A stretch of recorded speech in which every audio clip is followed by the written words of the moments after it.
Monomer होते हैं bakelite के वो होते हैं क्या, एक होता है नोवेलैक और दूसरा होता है फॉर्मेल्डिहाइड।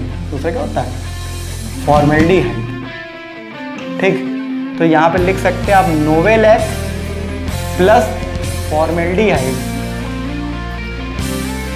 फॉर्मेल्डिहाइड गिव्स क्या, ये देगा बेकेलाइट। क्या देगा, बेकेलाइट। ये बेकेलाइट को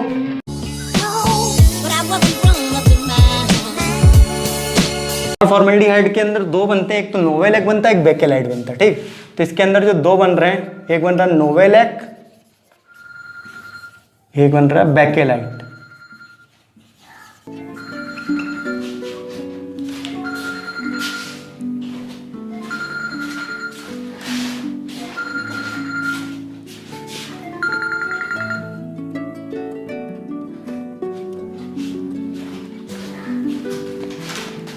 एक क्या बन रहा है, एक बन रहा है नोवेलैक और दूसरा क्या बन रहा है, बेकेलाइट। ठीक, तो नोवेलैक और बेकेलाइट दोनों को हमको मैनेज करना पड़ेगा। ठीक है, तो नोवेलैक कैसे बनता है, सबसे पहले इस पे आते हैं। तो नोवेलैक बनाने के लिए जो हमारा मोनोमर है, आइए उस पर चलते हैं। हेडिंग डाले नोवेलैक। ठीक, तो नोवेलैक हमारा जो बन रहा है वो बनता है ऑर्थो मिथाइल एल्कोहल फिनॉल।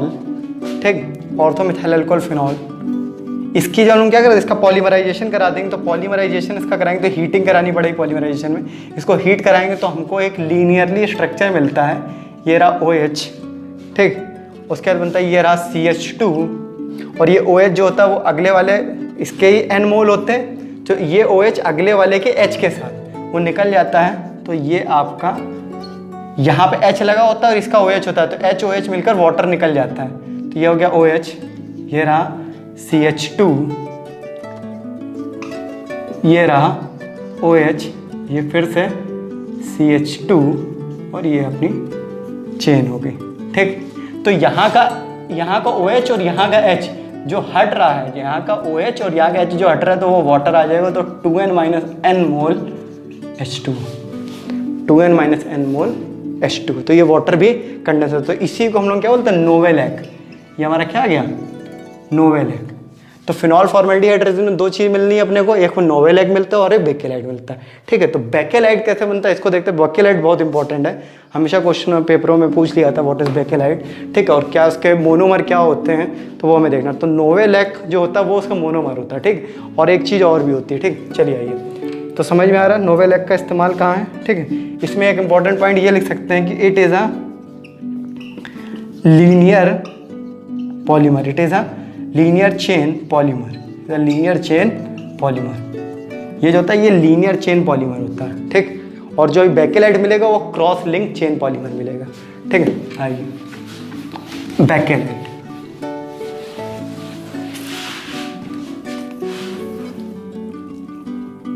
तो जो बेकेलाइट है,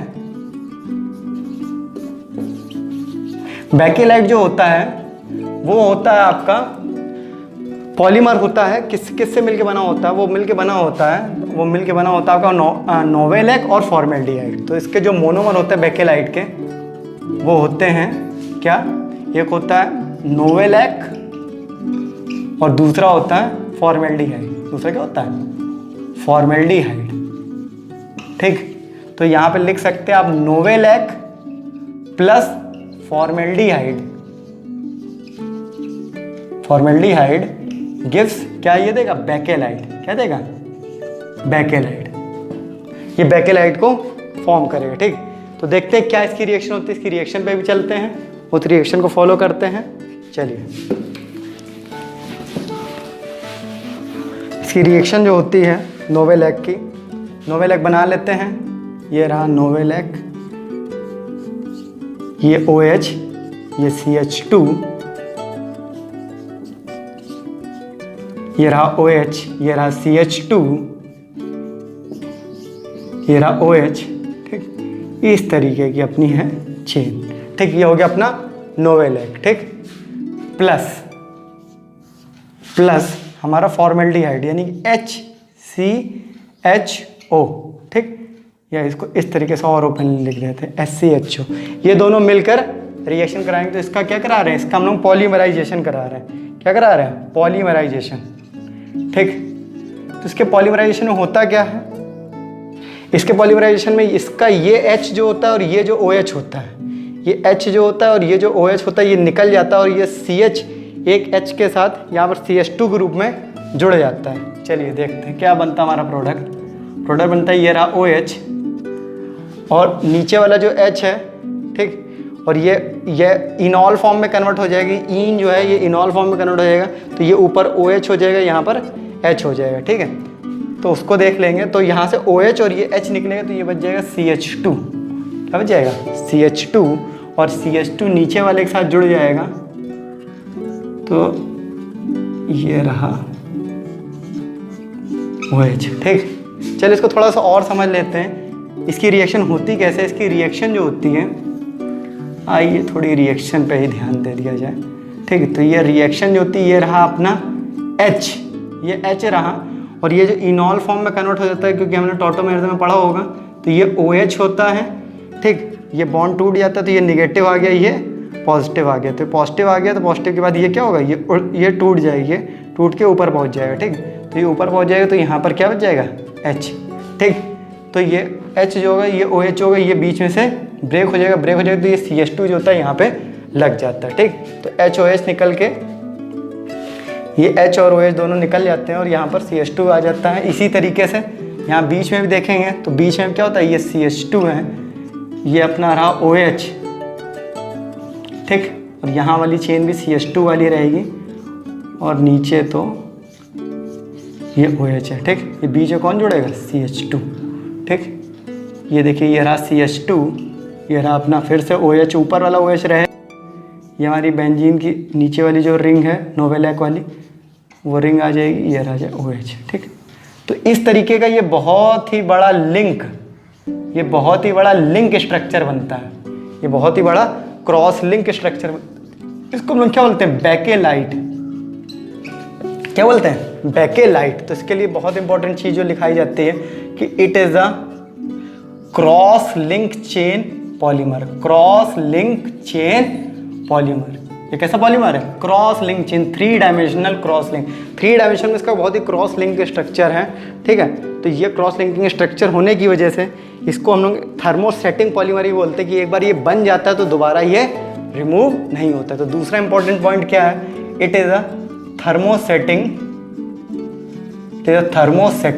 पॉलीमर। तो कई बार थर्मोसेटिंग पॉलीमर में एग्जांपल भी दिया जाता है बेकेलाइट। ठीक है, थर्मोप्लास्टिक थर्मोसेटिंग बताया था ना, तो थर्मोसेटिंग पॉलीमर का ये एग्जांपल भी है। ठीक है, इसका यूज़ कहाँ पे होता है, चलिए इसके यूजेस को लिख लेते हैं। ठीक, समझ में आ रहा है, आइए यूज़ ऑफ बेकेलाइट। तो इसकी बढ़िया क्रॉस लिंकिंग और ये सारी एबिलिटी की वजह से इसका जो यूज़ करते हैं, इसका यूज़ किया जाता है कॉम बनाने में। ठीक, पेन स्टैंड बनाने में। ठीक है, कॉम, पेन स्टैंड। ठीक, इसके अलावा हमारा हो जाए कप हो गए, डिस्क हो गए, इन सबको बनाने में इसका इस्तेमाल किया जाएगा। और देखते हैं और कहाँ इसका इस्तेमाल किया जाएगा, स्विच बनाने में। इलेक्ट्रिक्स के जितने गुड्स होते हैं, स्विच हो गया, प्लग हो गया, स्विच, प्लग, बोर्ड हो गए। ठीक, बोर्ड, जो प्लास्टिक के बोर्ड्स होते हैं, यूटेंसिल्स के हैंडल ऑफ यूटेंसिल, जो हमारे जैसे कि फ्राई पैन वगैरह होता है ना, तो उसमें जो पीछे हैंडल लगता है ब्लैक कलर का। ठीक है, तो वो अपना जो हैंडल होता है, हैंडल ऑफ यूटेंसिल्स, इन सब जगह इसका इस्तेमाल होता है।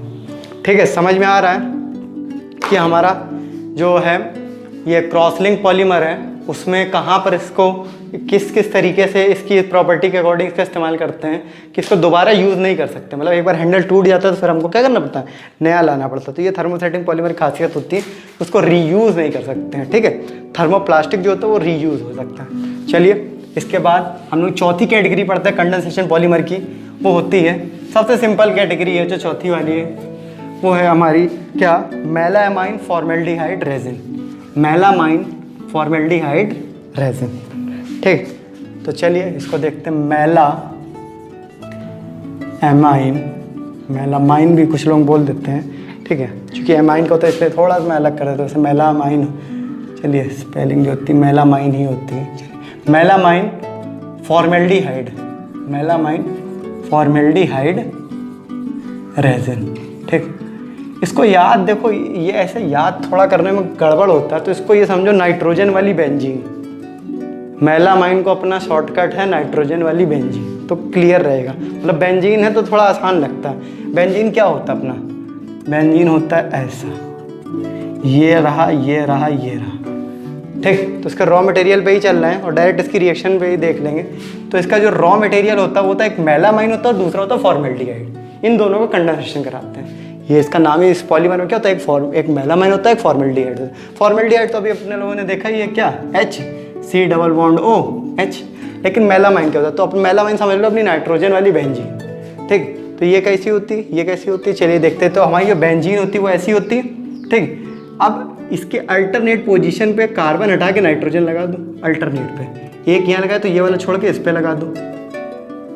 ठीक, एक यहाँ पे हटा के यहाँ लगा दो, तो 3 जगह तुमने क्या लगा दी, नाइट्रोजन लगा दिया। ठीक, अब बचेंगे जो 3 जगह, बचेंगे जो 3 जगह, उन 3 जगह पर हाइड्रोजन हटाकर NH2 लगा दो, हाइड्रोजन हटाकर NH2 लगा दो। तो मतलब 6 कार्बन में नाइट्रोजन वाली चीज़ लगी है, लेकिन 3 जगह डायरेक्टली लगी और 3 जगह क्या लगी, इनडायरेक्टली लगी। तो इसको ही हम लोग बोलते हैं क्या, मेलामाइन। क्या बोलते हैं, मेलामाइन। ठीक, तो इसको नाइट्रोजन वाली बेंजीन बोले तो भी काम चल जाएगा ना, चल जाएगा। ठीक है, अपना जुगाड़ टेक्नोलॉजी। और ये क्या हो गया अपना फॉर्मेल्डिहाइड, ये क्या हो गया फॉर्मेल्डिहाइड। इसकी रिएक्शन होती है, रिएक्शन क्या होगी अपना, कंडेंसेशन हो, कंडेंसेशन होगा तो क्या, एक चीज़ रिमूव होगी, रिमूव क्या होगी हमारा भाई, वाटर। ठीक, चलिए इसकी रिएक्शन कैसे होती है इसको देखते हैं। तो इसकी रिएक्शन में क्या होता है, ये जो आपका NH2 ग्रुप है, ये NH2 ग्रुप जो होता है वो रिएक्ट इसके साथ करता है और यहाँ क्या बना देता है, ये रहा फिर से हमारा N। अगर यहाँ पे N तो ये वाला कार्बन छोड़कर यहाँ पर N,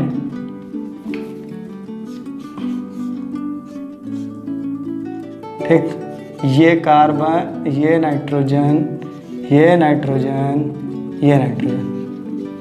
ठीक, ये 3 जगह नाइट्रोजन है और ये अल्टरनेटिव बॉन्ड लगा दिए। ये NH2, ये NH2 और यहाँ जो NH2 लगा होगा, ठीक, ये जो NH2 लगा होगा ये इसके साथ रिएक्ट करेगा तो NH2 और ये H2, या फिर यहाँ से नहीं समझ में आएगा, ये H2 और ये रहा O। तो H2O जो निकल जाएगा, H2O जब निकल जाएगा तो यहाँ पे N जो होगा वो डबल बॉन्ड बना लेगा। ठीक, और डबल बॉन्ड को हम लोग फिर थोड़ा सिंप्लीफाई करके लिख देंगे तो बना देगा CH2OH। ठीक, तो ये हो जाता मेलामाइन। ये सारी रिएक्शन आपको जो है वो अभी पिछले वाला जो हमारा चैप्टर है उसमें आप लोगों ने देखी भी होंगी, जिसको हम बोलते हैं क्या, एल्डिहाइड कीटोन फिनॉल। ठीक, aldehyde ketone of carboxylic acid में ये हमारा क्या, ये अमोनिया है, ये अमोनिया के डेरिवेटिव है और ये क्या, ये एक एल्डिहाइड है और ये क्या है, अमोनिया डेरिवेटिव। तो एक रिएक्शन होती बाकायदा, उसमें है 7 से 8 रिएक्शन कि अमोनिया डेरिवेटिव की रिएक्शन विद कार्बोनिल कंपाउंड, ये कार्बोनिल कंपाउंड। ठीक है, तो वहाँ पर बहुत आसानी से आपको समझ में आ जाएंगे। ठीक, तो ये होता मेलामाइन फॉर्मेल्डिहाइड। बस इसके मोनोमर याद होने चाहिए। ठीक, और मोनोमर से ही आपके सारे काम हो जाएंगे। ठीक, तो मेलामाइन फॉर्मेल्डिहाइड रेजिन, इसके नाम से समझ में आ रहा है। इसका यूज़ कहाँ होता है, यूज़ इसका देख लेते हैं। ठीक, इसका यूज़ जो होता है वो होता है नॉन ब्रेकेबल क्रॉकरी। जो नॉन ब्रेकेबल क्रॉकरी होती है ना, उसमें इसका इस्तेमाल करते हैं। ठीक, चलिए इसके बाद ये हमारा पूरा कंडेंसेशन पॉलीमर ख़त्म हो गया है। ठीक है, इसके बाद का जो अगला टॉपिक है बहुत ही बढ़िया टॉपिक है, जिसको हम लोग बोलते हैं क्या, कोपॉलीमराइजेशन। चलिए कोपॉलीमराइजेशन पे चलते हैं। ठीक, कोपॉलीमराइजेशन ये क्या बला है, चलिए इसको देखते हैं। कोपॉलीमराइजेशन हमारा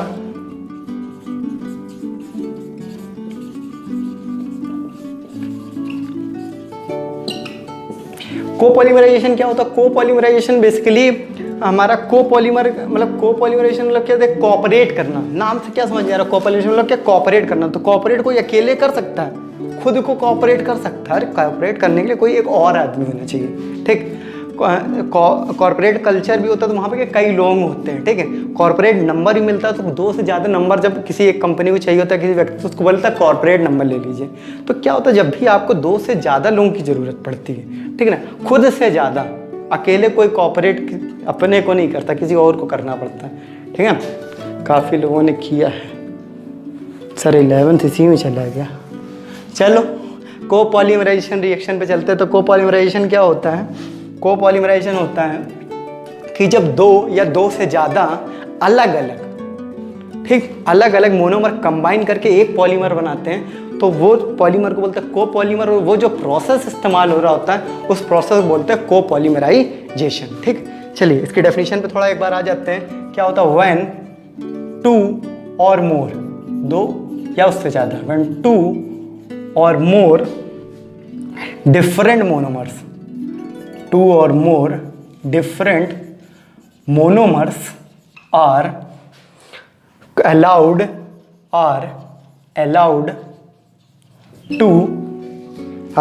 to polymerize together, or allowed to polymerize together, ठीक, polymerize together, the product formed is called copolymer, is called copolymer, ठीक। इस प्रोडक्ट को बोलते हैं कोपॉलीमर। और जो इसका प्रोसेस होता है and the process is used, ठीक है, इज यूज्ड कॉल्ड एज, या फिर प्रोसेस इज कॉल्ड कोपॉलीमराइजेशन। क्या? कोपॉलीमराइजेशन, कोपॉलीमराइजेशन, ठीक। चलिए कोपॉलीमराइजेशन का एक एग्जांपल ले लेते हैं जिससे आपको सारी चीज़ें क्लियर हो जाएंगी, ठीक। इसका एक और है कि कोपॉलीमराइजेशन भी एक तरीके का हमारा स्टेप ग्रोथ पॉलीमराइजेशन होता है। इसमें भी स्टेप वाइज ही बढ़ते हैं, पूरी चेन नहीं बढ़ जाती, तो इसीलिए इसको भी एक बार कहा जाता है कि ये भी एक स्टेप ग्रोथ पॉलीमर है। तो यहाँ पे एक इंपॉर्टेंट पॉइंट इसका जो बन जाता है वो क्या बन जाता है? इट इज़ कैरीड बाय, लेकिन कुछ एग्जाम्पल ऐसे हैं जहाँ पर इसको स्टेप के साथ साथ चेन भी करते हैं, तो दोनों ही प्रोसेस में चलिए इस्तेमाल लिख लेंगे, दोनों ही बातें लिख लेते हैं। It is carried by chain growth, it is carried by chain growth as well as step growth polymerization. Chain growth भी होता है और अपना स्टेप ग्रोथ भी पॉलीमराइजेशन होता है, दोनों हो जाता है। धीरे धीरे भी चलता है और बुलेट ट्रेन भी है, ठीक, दोनों एक खासियत है, ठीक है। चलिए एक एग्जांपल लेते हैं जिससे और चीज़ें क्लियर हो जाएं। अपना एग्जांपल जो है काफ़ी फेमस एग्जांपल है, काफ़ी बार वाइवा में पूछ लिया जाता है या पेपरों में एग्जाम में पूछ लिया जाता है, वो है बुना एस। यहाँ पे एग्जांपल जो है वो क्या है? बुना एस। बुना एस का नाम सुना होगा आपने, लेकिन इसका नाम ऐसा क्यों पड़ा बुना एस? किसी का भी नाम पढ़ने के पीछे कोई एक रीज़न होता है ना। तो यहाँ बुना एस में क्या है, क्या रीज़न है, चलिए इसको भी थोड़ा समझ लेते हैं, फिर इसकी रिएक्शन समझ लेंगे, वो भी हमें क्लियर हो जाएगा, ठीक है। बुना एस का में जो BU होता है ये दिखाता है कि इसको बुटा डाइईन को, किसको कहता है? बुटा डाइईन को। बुटा डाइईन अपना क्या? ये CH2 double bond CH double bond CH2, ठीक। तो ये हमारा हो गया बुटा डाइईन, ठीक। Na ना क्या होता है? Na समझ में आ रहा होगा, ये जो होता सोडियम जो होता है वो होता पॉलीमराइजिंग एजेंट या फिर कैटेलिस्ट। यहाँ पे जो Na होता है, जो बुना में ना होता है, वो ना होता हमारा क्या? सोडियम का, ठीक। तो चलिए इसको यहाँ पे जो हमारा ना है, मतलब जो सोडियम है, तो here Na is a catalyst, और इसी को भी लिख सकते हैं पॉलीमराइजिंग एजेंट, और पॉलीमराइजिंग एजेंट, ठीक। और जो S होता है वो किसको दिखाता है? S दिखाता है किसको? स्टायरीन को। S किसको दिखाता है? स्टायरीन को। ये स्टायरीन क्या है? स्टायरीन बोलते हैं अपने लोग, ये रहा स्टायरीन, ठीक। बेंजीन के ऊपर CH डबल बॉन्ड CH2 यानी कि इथीन लग जाती है तो उसको बोलते हैं स्टायरीन। ठीक, ये 3 चीज़ें हैं जिससे बुना S बनता है। चलिए इसके रिएक्शन पे भी आ जाते हैं। तो इसकी रिएक्शन में क्या करेंगे, N मोल ले लेंगे किसके, बुटाडाइन के, यानी कि CH2, ठीक, डबल बॉन्ड CH, ये रहा CH डबल बॉन्ड CH2, ठीक, ये हो गया बुटाडाइन, प्लस के साथ N मोल ले लेंगे किसके, स्टायरीन के, किसके ले लेंगे, स्टायरीन के, तो आ जाएगा CH डबल बॉन्ड CH2। इसका हम लोग पॉलीमराइजेशन करा देंगे किसकी प्रेजेंस में, सोडियम की प्रेजेंस में करा देंगे। सोडियम की प्रेजेंस में हीट करा दिया, ठीक, हो गया पॉलीमराइजेशन। तो पॉलीमराइजेशन में क्या होगा, चलिए देखते हैं क्या होता है। तो यहाँ याद रखिएगा कि जितना भी आपका पॉलीमराइजेशन होता है उसमें याद रखिएगा जो डबल बॉन्ड होता है जनरली वो सिंगल बॉन्ड होता है, रूल नहीं है, जुगाड़ है, ठीक। जो डबल बॉन्ड होगा वो सिंगल बॉन्ड हो जाएगा और जो सिंगल बॉन्ड होगा वो क्या हो जाएगा, डबल बॉन्ड। तो ये अपना डबल बॉन्ड है, ये इधर जाके सिंगल हो जाएगा, ठीक है। CH2 सिंगल बॉन्ड और CH, ये जो सिंगल बॉन्ड है ये डबल बॉन्ड हो जाएगा, तो ये हो जाएगा CH डबल बॉन्ड CH, ये रहा CH, ये रहा CH2, ठीक। ये डबल बॉन्ड साथ क्या हो गया, सिंगल हो गया। अब सिंगल हो गया, इसके बाद CH CH2 जो होता है ये उल्टा होकर यहीं जुड़ जाता है, ठीक है, जुड़ तो जाएगा लेकिन ये डबल बॉन्ड है तो ये फिर से क्या हो जाएगा, सिंगल हो जाएगा।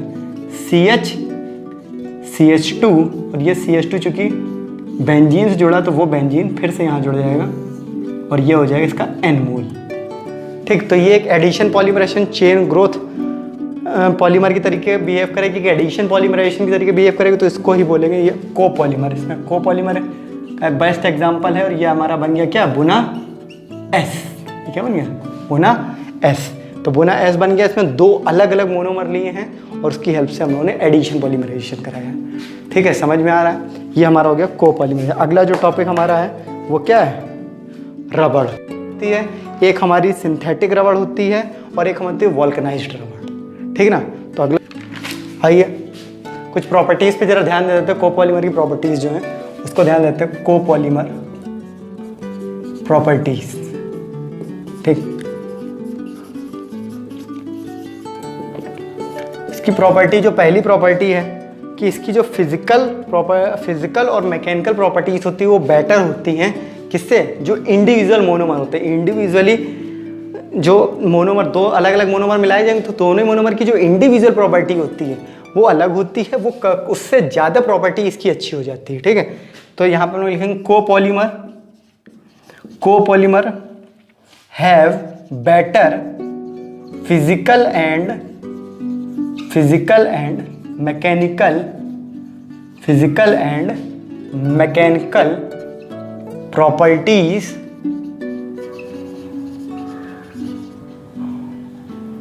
have physical from their individual monomers,